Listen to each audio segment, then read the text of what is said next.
11 نومبر کے بعد جو ڈومیسٹک ورکرز کے لیے جو 6 مہینوں کا ٹائم دیا گیا تھا اس میں ابھی ٹرانسفر نہیں ہو رہے، یعنی لم یتم العثور جو آپ کو اسکرین پر نظر آ رہا ہے، یہی مسئلہ سسٹم میں نقل کفالت کے ٹائم یہی مسئلہ آ رہا ہے۔ میں نے نائب بھائی سے بھی رابطہ کیا، انہوں نے بھی اس پر کافی کوشش کی،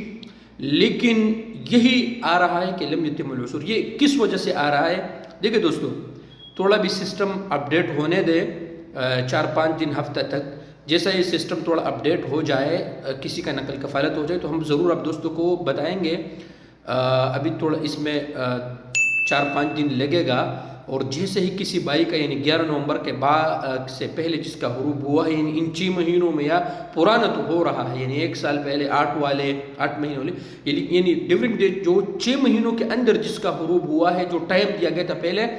اس میں تھوڑا یہی مسئلہ آ رہا ہے کہ لم یتم العثور، یہ جو آپ کو اسکرین پر نظر ہے یہی مسئلہ آ رہا ہے۔ تو آپ لوگ فکر نہ کریں انشاءاللہ دوستو، میں نائب بھائی سے رابطے میں بھی ہوں اس حوالے سے۔ انشاءاللہ جس بھائی کا بھی ٹرانسفر ہو جائے، جن کا نیا حروب ہوا ہے ان 6 مہینوں میں، یعنی 11 نومبر کے بعد تو حروب ختم نہیں ہوں گے، یہ بھی یاد رکھیے 11 نومبر سے پہلے جس کا حروب ہوا ہے تو انشاءاللہ ضرور ہم آپ دوستوں کو بتائیں گے۔ بس تھوڑا سا آپ لوگ حوصلہ رکھ کے انشاءاللہ باقی کام ہو جائے گا، کافی ٹائم ہے، 6 مہینے ٹائم ہے اس میں، تو جس بھائی کا بھی انشاءاللہ ٹرانسفر ہو جائے تو ہم انشاءاللہ ضرور آپ دوستوں کو بتائیں گے۔ شکریہ۔